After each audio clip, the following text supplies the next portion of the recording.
99 production, and I'm doing a reaction video to the ex-gang member interview, Johnny. This is a follow-up. I did the first interview from Softwhite Underbelly's page, and I don't really remember so much about it.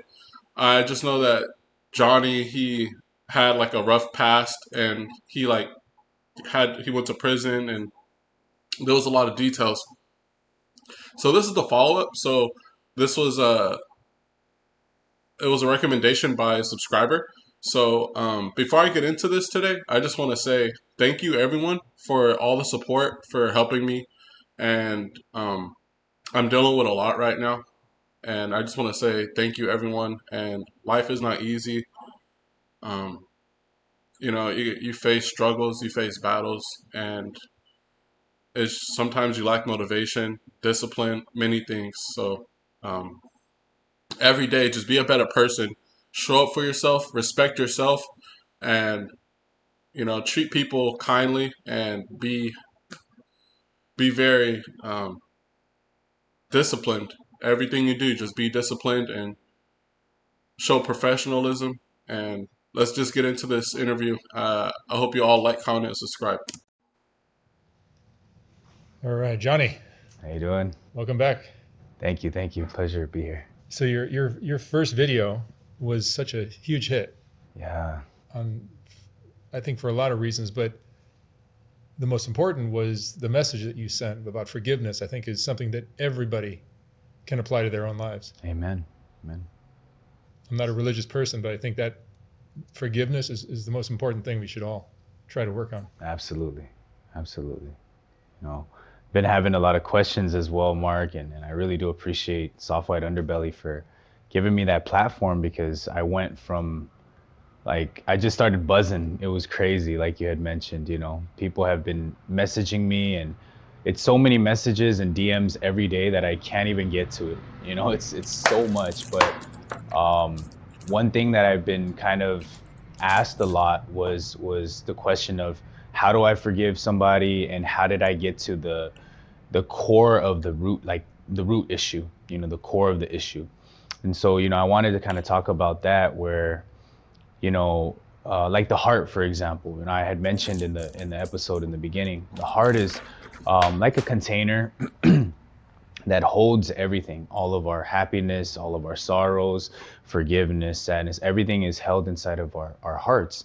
And you know, but the heart, like a field, if it's not tilled, if it's not cultivated, it can spoil when the weeds crop up. So likewise, our hearts often is neglected. We try to take care of the outside things. We try to make money. We try to, boost the outside surface level things. But in our hearts, we really neglect that aspect. And, this heart, I liken it to like the world of the heart. It's a vast thing. It holds love, and love itself is endless, right? One thing I want to say is this is very positive, and so far, the way he's talking and the way he's representing himself and sharing his message, it comes off to me as like a teacher. Johnny, he's well spoken. Like even me right now, I'm having like just all these thoughts about everything he's saying because he's coming off so clearly. And I just want to say that I can tell that he speaks to himself, and he got to know himself as a person. So it comes off to me as very just positive, and he's thankful for being where he is today. I can just assume that. Right? It's boundless. People go to extreme lengths for love. Like, let's say parents will do anything for their kids. Even give their own lives. Spouses, husbands will do anything for their wives. This love is so endless and boundless. Where is this love found? It's found inside of our heart. So that must mean our heart is just as expansive, if not more, to house that. So I liken it to like the world. Let's say we're in this world, and we don't have navigation, we don't have directions, we don't have GPS. It's very simple for us to get lost in this world, right? Likewise, in our hearts, if we don't have that navigation, we don't have that direction, it's very simple to get lost in ourselves. lost in that depression, lost in that void, that emptiness that everybody feels. And I really feel like all of us are interconnected through the heart, but through these struggles, basically. So, I've been really helping people kind of understand and providing that compass, providing that direction for people through my story and through just one-on-one, fellowships and Bible studies and things like that. So, um, everyone knows my story. I'm a you know, became like an overnight sensation through Soft White Underbelly, and people were, asking me like, you know, why do you feel like you went through those things? Was it because of the environment that you grew up in? Gangs, drugs, alcohol, racism, all of that probably influenced your life, right? So, actually, if that was the case, that would mean that anyone who came from that area should live the way that I live. I have friends who also grew up with me and they didn't live the life that I lived. So the environment does have some kind of impact on our lifestyle. But as I had mentioned earlier, I had this peculiar mindset of believing and trusting myself, trusting my heart, following myself. One time we were walking through the Section 8 apartment housing, and a friend of mine, he was also 12 years old. I was 12 at the time. He was Chinese. He had a father who was abusive, a mother who was abusive. We were very similar. And we were walking through the apartments, and there was a known drug dealer there. And he had weed at the time. And I was 12. I've never done any drugs at that time.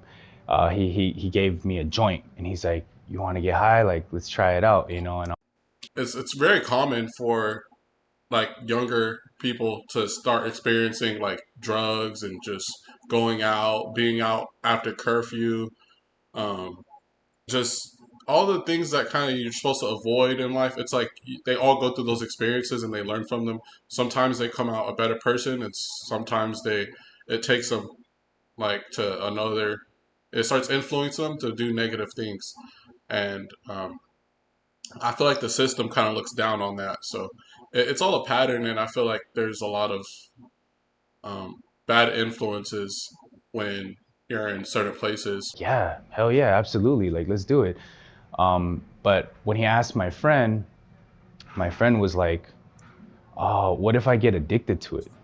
And we looked at him. We're like, "Off of weed, like one joint, like you'll get addicted? Like, come on, man, that's absurd." But he then proceeded to say, "Well, what if I get caught? What if my mom sees me? Like, my life will be ruined." And we were just like, we just like honestly, we just laughed at him. And needless to say, he felt some type of way, and he just went and did his thing that day. And I proceeded to, smoke weed, and I got into harder drugs like meth and coke and things like that. And I ended up going to jail and going to prison and so on and so forth. But this kid, I still talk to him till this day. He ended up never joining a gang. He ended up graduating high school.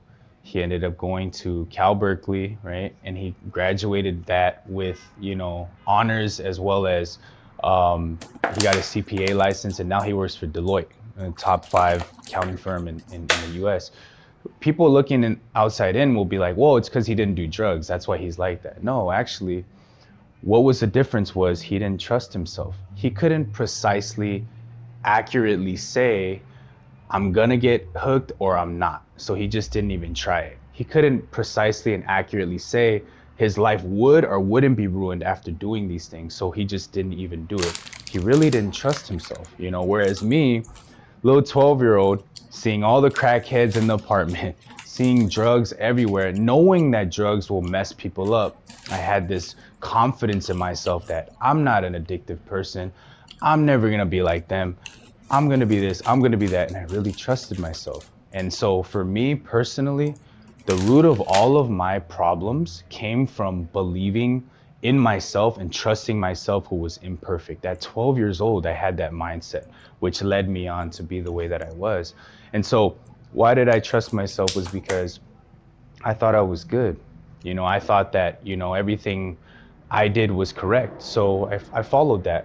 And, we're in Korea recently. We were there for a Ministers of Youth Forum. So there was 30 different countries that had, like Japan, Korea, um, Ghana, Africa, like 30 different countries. They had the ministers of youth meet, and we were meeting to kind of, help the youth, help the next generation, because the issue and problem with youth is a problem worldwide, not just, to the US. So we went there. I was able to give my testimony, talk about my story, and give a little hope to the ministers. And we had received a phone call that there was a person that was, you know, dying on his deathbed. He had a few hours to maybe a day maximum to live.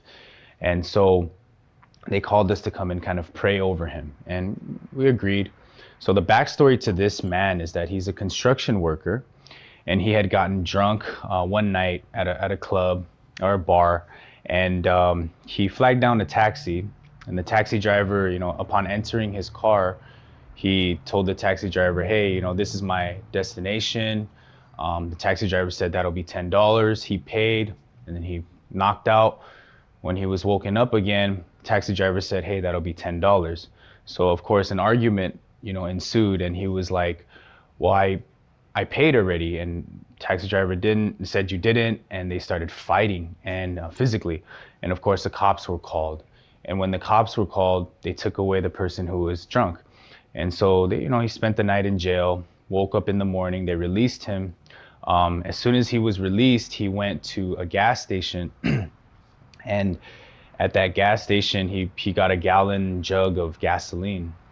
He went straight back to that police station, and he started screaming at the top of his lungs, like, "Everybody at the Ansan Police Department, come out right now and apologize to me. You guys betrayed innocence. I was not the wrong person here. I was the victim. I was right," essentially. And of course, they came out. They said, "Hey, you can handle this in court if you feel this way. Just go home. You're probably still drunk." So he started pouring the gasoline on himself. And next thing you know, he lights the match and he says, "If you don't apologize to me, I will prove to you that I was right." And so essentially what he was saying was, "I will die for this." And he actually set himself on fire. So fast forward, this is the man that we have to pray for. He's burned more than 80% of his body. He's only got a few hours to live. But as we walk in, I could hear him actually still mouthing off, saying, "I was right, you guys." And this became like national news, actually. It became like all the broadcasting stations were coming to him, and and interviewing him, and they were actually siding with him. They were like, "The police are corrupt for doing this to you. You did pay, and these taxi drivers are scam artists." And it was just kind of doing that, and what I noticed when I was walking in my heart, I had this heart that this verse kept coming to me. Our righteousness is like filthy rags. So, when I walked over to him, all of the, media, they were kind of rushing out the room, and they were leaving. Um, it was just us and the ministers, or the ministers and his family that was in the room. So when he was sitting there, we were getting ready to pray, but I couldn't help it. It just came out of me. I said, "You're right. You're right that you paid. Obviously, you paid. You believe that you paid. You even burned your body to a crisp. To prove that you were right. But there's one thing, sir, that you're absolutely wrong about." And he's like, "What?" He blew up. He's like, "What am I wrong about? I'm the victim here. I'm right. What are you talking about? Do you even know? Have you ever been through this? Have you ever been conned?" He was like kind of yelling at me. And I said, "You're right. Like I said, you've been conned. I agree with that. But there's this one thing. Please hear me out." And he's like, "Okay, talk. Like, what am I wrong about?" I said, "Yes, you paid the stuff. Yes, it was $10, the fee and all that. And you did all of that. But if you look in the corner, there's your wife and there's your daughter. And they're sitting there and they're sad. What did they do to deserve that?" Uh, all I can say, like, I know I can't even interpret his words. Like, I can't say, "Oh, this is what he's saying," because he speaks so clearly. I don't even need to say that. Like, it's just, I don't have to say anything about what Johnny's saying because I'm here for the experience. I'm here to learn, educate myself, and gather information with everyone that's watching with me. So if you didn't want to watch this alone, or just you support my channel, or if you enjoy watching reaction videos, I do greatly appreciate you for being here. But I just want to say Johnny is sincere. He's just wholesome, and and that's being like very simple. Like there's not even a word to describe Johnny. His one thing I like about this interview or about Johnny is that he looks like an approachable person. Even though he has tattoos, like if you were to see him on the street, you would be like, "Hey, like you look like interesting. Like what do you do?" Or do you know? And then when you see what he's been through, I mean, it's just amazing. Like that's all I can say. And he has good insight, and he sees things um, from a different perspective.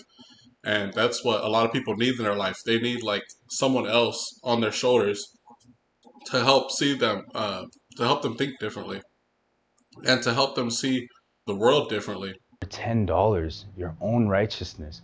He just started to cry, and I told him, if you think about it, yes, you paid the $10, but your wife now has to, go on living widowed without a husband, without you. Your daughter, who's 9 years old, has to grow up without a father. All because of what? That righteousness that you felt. That self-preservation, that I'm right no matter what, and I'm gonna prove this. But what you did in that wake was leave everyone around you, your family, who's most important to you, sad and depressed and lonely now. And so, as I was saying this to him, he started to kind of calm down, and he really just started to regret everything. And at that time, we prayed for him, preached him the gospel, and a few hours later, he passed away, sadly.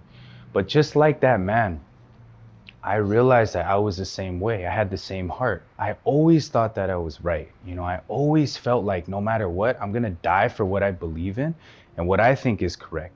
So, Mark, like have you ever been around people who are always right all the time? Like it's not fun to be around those people, right? It's you become miserable, and it's just like they push everybody away. You can't get through to them. They're stubborn. They can't hear you out, and they're not Yeah. open-minded.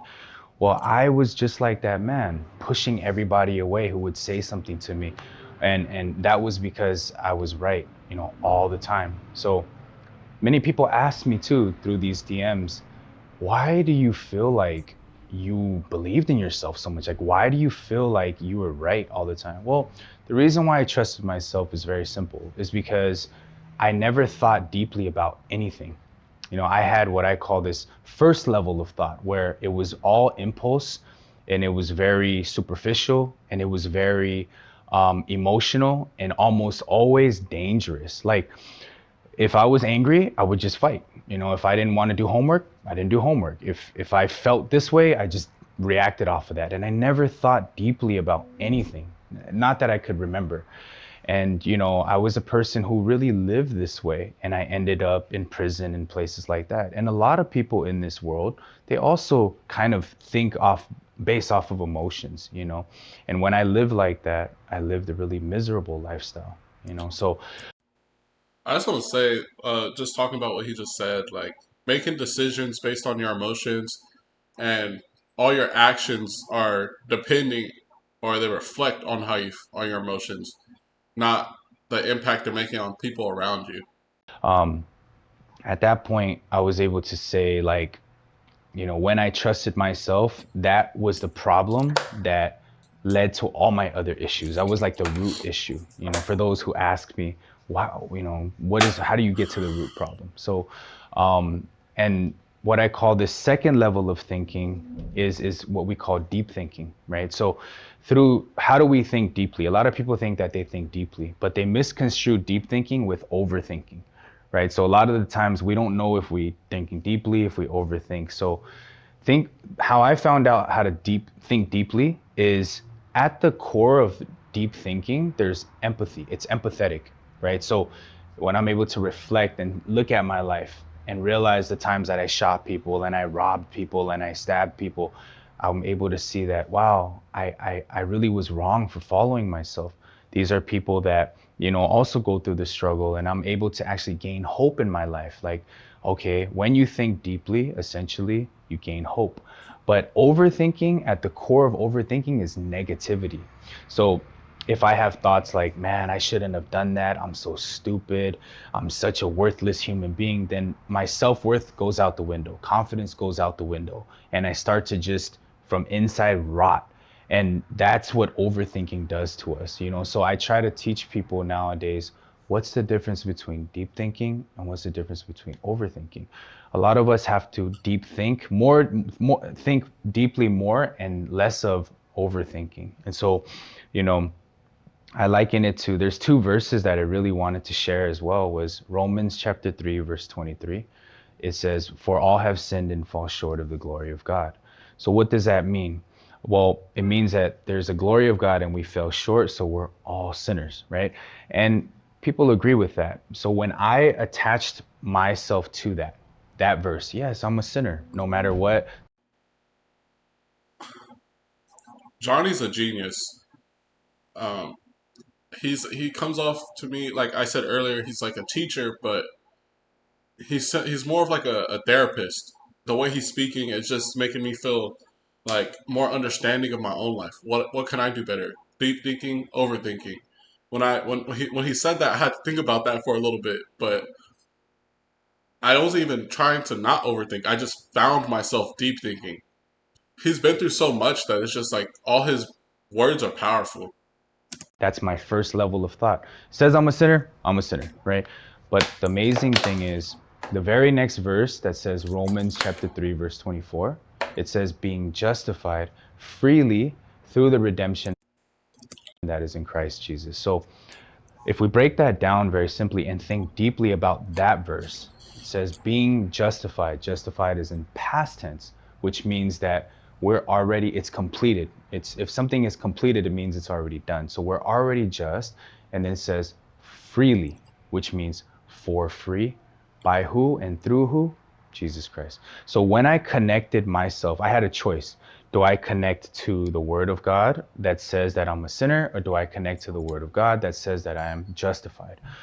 Well, if I connect to the word that I'm a sinner, well, how do sinners have to live? They have to live up and down.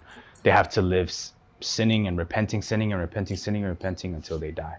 So, but when I connected my heart to the word that said, hey, I'm justified, and I started to think deeply, who is God? For people who believe in God, who is God? He is the creator of all things, right? So if he's created everything, he's created heaven and hell. So if he's saying, and he has the keys to heaven and hell, that we're justified, then who am I to say that I'm not? You know, as I was able to accept that and think deeply, yes, God, you called me righteous, not because I did well, but because of Jesus Christ. So when I accepted that, my heart, my life completely changed. And so, um, I wanted to talk also about connection. Connection is something that is really important. And I like to use analogies. And people are always like, your analogies are good. But for me, connection is kind of like electricity. Let's say I have a washer at the house, and I'm trying to manually wash the clothes, and I pour the water and I pour the detergent. Well, I'm limited in my power. So sooner or later, I'm going to get tired. I won't wash the clothes efficiently, etc.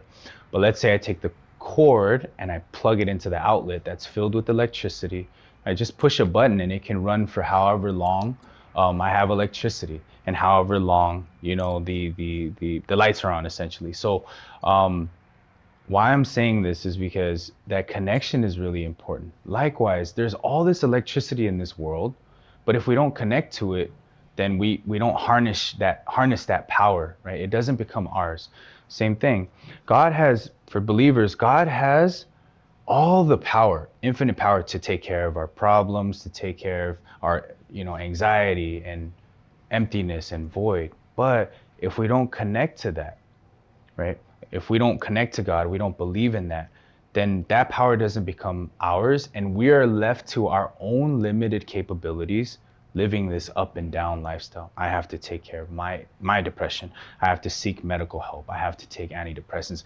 Whatever ways that we're able to take care of it, it's very limited compared to this other power. So people are always asking me, like, what is it, Johnny? What is it that changed you?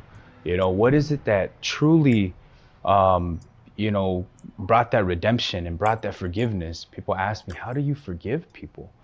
There's just no way that I can do it. I can't understand the victim apologizing to the aggressor. Well, like I said, it comes down to believing in myself, trusting in myself. When I trusted myself and I was right, what happened? Just like that drunk person, he was able to push everybody away and he lived miserably. And he ended up leaving his family even sad, and everyone around him was just miserable. So that first level of thought that I want people to understand is it's very dangerous. If someone cuts me off, and recently coming over here, it's Skid Row, somebody cut me off, and the first thought came out, I'm human. What the heck is this guy doing, man? He's dumb. Oh, and then I had a peculiar thought come out, like, if I had my gun, it came out. Well, let's say I followed that thought. If I did, I probably wouldn't make it here doing this interview. I'd probably be in prison. I'd leave all of my family members and all the people that have followed me. I would leave them disappointed and hurt. So I was able to see that, oh, every time these thoughts will come. It's just, they're resilient. These thoughts are resilient. But we don't have to follow those thoughts. We don't have to do those things. Yeah. So, honestly, I'm so thankful that as I'm a person who lives like everyone else, and I'm not better than anyone, I also have thoughts. I also have these depressive emotions come to me. And recently I had a thought that I'm lonely, I thought about it, like, wow, why is this lonely thought coming to me? Am I really lonely? I could call up Mark at any time. I could call up my friends. I thought about it deeper. Oh, these destructive thoughts are coming to me. And let's say I accept it. Oh, I'm lonely. Well, what does a lonely person do? He starts to isolate himself, go in his room, not want to come out, become lonely, start to maybe turn to drugs, to self-medicate. So it's really that one thought that kind of leads people to misery. And I have one more thing, like, I have a friend, that actually, he's a really good looking guy. He's like a model. I'm not gonna put all his business out there, but he's a model.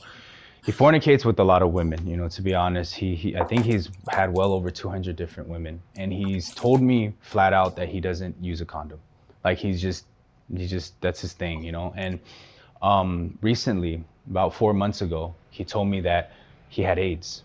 And honestly, I wasn't shocked. I was like, well, I mean, if you're not using protection and you're doing that type of stuff, well, it makes sense. But then something came to my heart, like, how do you know you have AIDS? Like, I asked him, did you get tested? And he's like, nah, bro, I didn't. But I lost weight, which I did see him lose a significant amount of weight. And he said he had symptoms. And he even said the girl that called him said that she had AIDS, right? And so, to have him get checked up and whatnot. But he said he felt really embarrassed. He had these thoughts that he's embarrassed and shameful. People kind of know who this guy is. So he put it off. But I told him, bro, you're not a physician. Don't trust yourself. Please go and get tested. It's very simple. Just go in there, get tested, muster up the courage. Let's do it. Thank you, Johnny, for this awesome interview. I had to say that because I feel so guilty, and I'm like,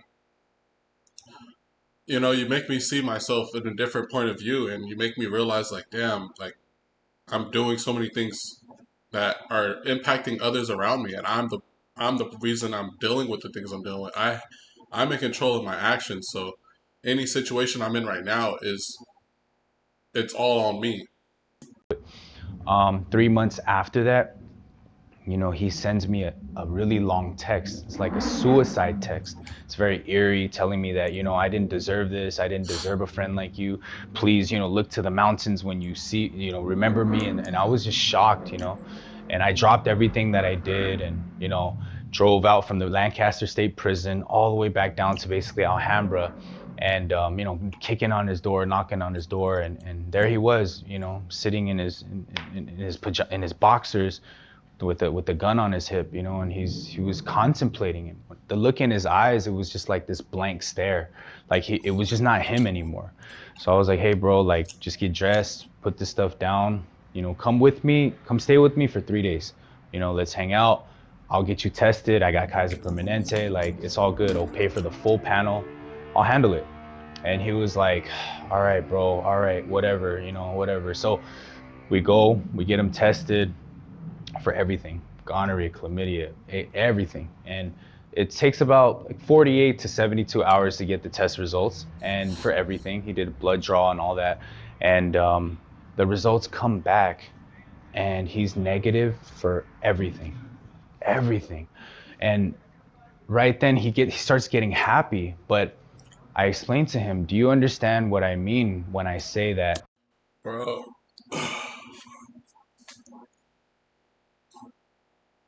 I want to thank Mark Leda for this interview, just for bringing Johnny, put him in his light, man. It's just it just hits me so much. Like it just gives me goosebumps because like I understand I spoke and I said some unintelligent things and my words aren't needed, but it's just like dang man, like I needed this in my life. Like I needed someone to understand, and that's why I watch these videos. And like I just want to say like this is just impacting to me because there's not even a family member I could go to for this information. You can't follow your thoughts because what was really dragging you? The reality was that you were normal, you're healthy. But this thought entered you that I have AIDS. I have AIDS. I Yeah, have it. And it bro, it's just kept it was crazy, bro. resilient. And it made sense. You lost weight, what you saw, what you believed in, you thought it was a good thing. But where did it drag you to? Ultimately almost killing yourself. And if you killed yourself, it would have literally been for nothing. For nothing. And he realized that. Now he's coming to church with me and he's because before he would say that, he would say, well, if I don't trust myself, who am I going to trust, huh? He would say stuff like that, and I'm like, no, that's understandable. But at the same time, when these thoughts are bringing you again to this negative part, this bringing flowing negatively, you have to be able to step on the brake and kind of analyze and realize that these are not my thoughts. So yeah, it was so crazy how that was happening, and how he was able to see that, wow, this one thought could lead me to literally killing myself. Everything was fine. He's financially stable, nice house, lives, in Arcadia, Alhambra area, has money, really good career, women all over the place, drugs if he wants, whatever. It seems like he has all these things that make him happy, but he also trusted in himself a lot. So when he was really happy, he was super happy. But when he was depressed, super down, super depressed, happy, sad, and it's just he's living this roller coaster lifestyle. But now he's having a lot more peace inside of his heart, and it starts with the distrust in yourself. I could trust myself if my thoughts don't change, but the problem is I have different thoughts every day. One minute I want to do this, next minute I change and want to do that. So it's really dangerous to trust this thing that's constantly changing. And like I said in the first interview, that if someone does one thing, or if someone says one thing and does another, then that person is a liar. So likewise, we don't trust people like that, but it's funny, we trust our hearts that are constantly changing. I want to do this today. Nah, I'm okay. I want to do that. Nah, I'm okay. It's like it's really dangerous to do that. People don't realize that. So yeah. How old are you, Johnny? Me, 33. 33. Yeah. You were doing the gang thing for how long? For 12 until pretty much, I mean, I've never actually left. Technically, we just graduated. Like I didn't get jumped out or beat up or. But you were really active for how long? I was active all throughout the prison term, so I would say until about 24 years old. I've been inactive technically for about what, 11, 10 years now. Yeah. Are there things that you did when you were in that life that you look back now and just can't believe you were involved in? Yeah, absolutely. There's a lot of things, like I said, with all the robbery stuff and without like shootings and stuff like that. I'll be honest, I carried a gun at first when I was a kid, younger, because I thought it was just something that I could scare people with, you know what I mean? And I never thought that I would shoot, at people. Like, but the crazy thing was living in the streets like that, people will, you'll have shootouts. It's bound to happen. And so it's like, even though I didn't want to, if someone was trying to take my life, I was forced to do it. You know what I mean? So that's the power of the gun, basically. Is a lot of people who are real, they understand what I'm saying. Because I've shared this with a lot of inmates too, and they're like, bro, I never thought I would just blast somebody. It's not easy to just shoot somebody, right? Like you gotta kind of be kind of ruthless, but it is when you're trying to defend yourself, and that's usually what was happening. So yeah, I remember shooting my first gun at 12 years old, and it was crazy. It was a crazy experience, honestly. You know, people know that I've been to YA and when I got out, but my second offense was actually, two counts of assault with deadly weapon. And what happened then was we were going to rob somebody, and they ended up fleeing in their car. This person had a lot of money. You know, I remember I think it was in Roland Heights, somewhere like that, and they took their car and they were running and we were chasing them on the freeway, and then we hop out of the car in the middle of the freeway and we just start shooting, and it was like a full shootout, and we were able to get away. But this is how much I didn't think as a kid, how dumb I was. I used my own car registered in my name to do this crime, and that's what I mean when it ties into that first level of thinking where I just never thought, I thought I was untouchable. I thought like I didn't care about the police. Nobody's gonna mess with me. And no one would even dare try to step to me. And I had that type of heart. So yeah, I did that, and sure enough, warrant came out for my arrest. And I was on the run for a little bit because of that. And I remember my father receiving that letter and bringing it to me like, Johnny, what is this? And then I just played dumb, like, oh, I don't know what that is, but it said warrant out for your arrest. And the crazy thing was, the cops came with like 10 police, and they bang knocked down the door. It was really sad. They put my mom like on her face, put my dad on his face, put my brother on his face, like, and they just took me away. They pretty much like firemen's carried me out of that. And when I was in the vehicle, they were like, oh yeah, you're gonna go away for a long time. I remember them saying this to me, and I was just like, F you, pig, like just like yelling at them and stuff. But I remember the guy punched me straight in my face, like boom, and I was handcuffed, but he's like, yeah, call me that again, So it was just crazy, like those types of things happen, and people wouldn't, like, who don't come from this lifestyle, they don't understand that stuff like that actually happens. If you're mouthing off to a cop, you're most likely gonna get beat up. Like that's just what it, especially if they have charges on you and there's a warrant on you. Like the judge obviously knew that you're pretty much guilty. So yeah, it was crazy. Like I have a that story, and yeah, it was nuts. Now Damn, that I bro. think about it, I'm so thankful that I don't live like that anymore. Trusting and believing what I think and not thinking deeply, and just, oh, I'll just rob this liquor store. There's cameras, I don't care. We all look alike. We're all Asian, like doesn't matter. I'm so glad that I don't think like that anymore, because it caused so much pain for everybody in my life. It caused pain for my brother, it caused pain for my mom, my dad, and I just, I'm very thankful that we've kind of moved on from all of that. You know, That's wonderful. yeah. Another great talk, Johnny. Thank you. Appreciate. I just want to say, Johnny, I'm sorry for talking over you, man. Like, I want to meet you in person, Johnny. I just feel like meeting you would just make me want to change my life around. Like, that's just how I feel. You're just one of those people. Like, you could just change my mood. Like, you're powerful, man. Like, I could tell. Like, you just have a good relationship with yourself. You have great understanding. You took that overthinking and deep thinking, and you stopped overthinking. You started deep thinking, like, what's really gonna matter? How am I gonna change the environment? And you're changing the game, in my opinion. Like, you're changing my life, man. You brought out so much like thought and emotion, and it's like, man, like you're a blessing, man.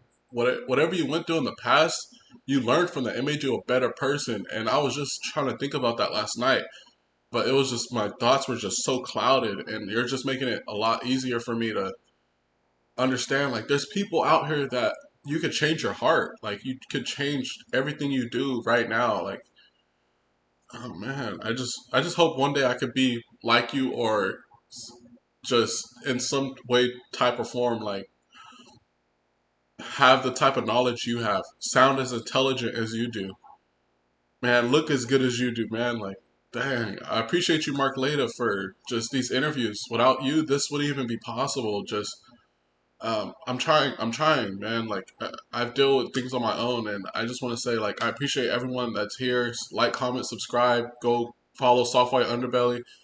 Go hit Johnny up, man. Just let him know, like, dude, like you impacted people in such a great way. You helped Boucher 99. Like, you know, he comes off as kind of like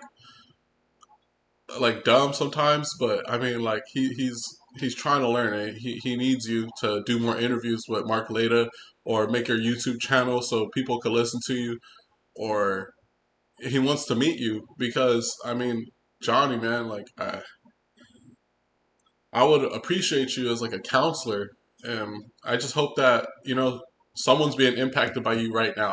I know you changed so many lives, and that story about your friend, man, that just it broke me down, and not because of just that story. It's because of the way your existence, literally, your existence and everything you came from, everything you learned from your past, it just made you into like an angel, man. Like that's just crazy. Like that's why I look up to you now. I just want to be a better person. I just want to surround myself with better people. I don't really have that many friends, and I mean, I just want to say that I'm looking to, you know, grow. I want to grow as a person, as a content creator. I hope to make more quality, better quality videos. I should have already bought another webcam. Um, there's a lot of things I could do for myself, but instead of talking about it, I'm just gonna do it. And I hope that everyone in this YouTube, anyone watching, I hope that you all like see help me glow up and just help guide me. I need that in my life, and just help me try to be a better person. I know it's all up to me, and it's about my actions, but uh, I just want to say, like, I appreciate you again, Mark Leda. I appreciate you again, Johnny. I appreciate everyone watching this video. Like, comment, and subscribe, please.